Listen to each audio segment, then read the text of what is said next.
South Calcutta ল কলেজের গণধর্ষণ মামলায় যে চারজন মূল অভিযুক্ত যাদের ওপর দোষ আরোপ করা হয়েছে, অভিযোগ করা হয়েছে, তার মধ্যে মূল অভিযুক্ত মনোজিৎ মিশ্র এবং তার সাথে ছিলেন জেব আহমেদ, প্রতিম মুখোপাধ্যায় এবং নিরাপত্তারক্ষী পিনাকি ব্যানার্জি। এই চারজন 14 দিন জেল কাস্টাডির পর আজ তাদের আলিপুর কোর্টে পেশ করা হয়েছিল। আলিপুর কোর্টে পেশ করার পরে যখন আদালতে এই বিষয়টি ওঠে বা তাদের মামলাটি ওঠে, তখন মনোজিৎ মিশ্রের আইনজীবী রাজু গাঙ্গুলি পরিষ্কারভাবে তিনি আদালতের কাছে জানান, যিনি এসিজিএম ছিলেন, অ্যাডিশনাল চিফ জুডিশিয়াল ম্যাজিস্ট্রেট যিনি ছিলেন, তার কাছে বলেন যে জেলে আমার মক্কেল অর্থাৎ মনোজিৎ মিশ্র পর্যাপ্ত আলো বাতাস কিছুই পাচ্ছে না।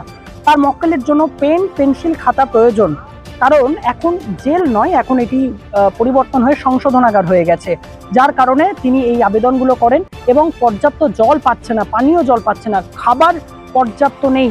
এই অভিযোগগুলো যখন করেন মনোজিৎ মিশ্রের আইনজীবী এসিজিএম এর কাছে, তারপর যিনি সরকারি আইনজীবী ছিলেন বিভাস চ্যাটার্জি, তার তরফ থেকে বলা হয় যে মনোজিতের আইনজীবী যা যা বললেন, খাতা পেন পেন্সিল যা প্রয়োজন, তার পরবর্তী সময়ে তিনি এমনটা বলবেন না তো, অর্থাৎ সেই আইনজীবী এমনটা বলবেন না তো যে তার মক্কেল পড়াশোনায় খুব ভালো, জেলে থেকে তার পড়াশোনা করতে অসুবিধে হচ্ছে, যার কারণে তিনি খাতা পেন পেন্সিল চেয়েছেন।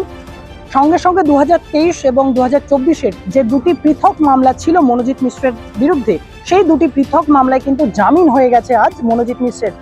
এবং সাউথ ক্যালকাটা ল কলেজের যে গণধর্ষণ মামলা, সেই গণধর্ষণ মামলায় 14 দিনের জেল হেফাজত এখনো পর্যন্ত, যা সূত্রের খবর, জেল হেফাজত আবারও হতে পারে। অর্থাৎ আজ থেকে 5ই আগস্ট পর্যন্ত জেল হেফাজতে থাকবে মনোজিৎ মিশ্র সহ যে বাকি 3 জন রয়েছে, পিনাকি ব্যানার্জি, প্রতিম মুখোপাধ্যায়রা প্রত্যেকে।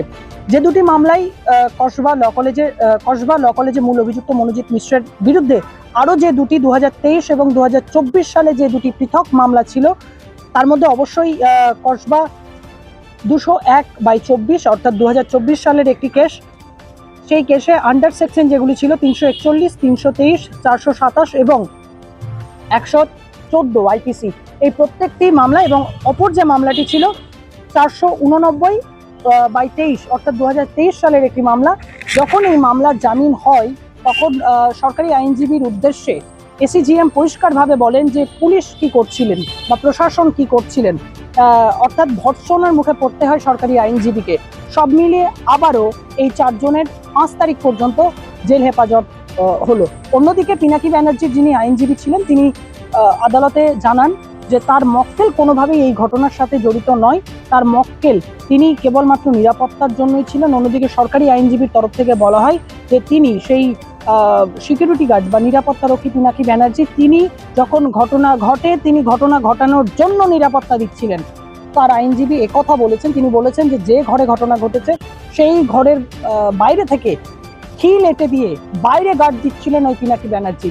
সব মিলিয়ে আরও একবার তাদের জেল হেফাজত হলো 14 দিনের। ক্যামেরায় রাজ বর্মনের সঙ্গে Krishanu Ghosh, vision plus news.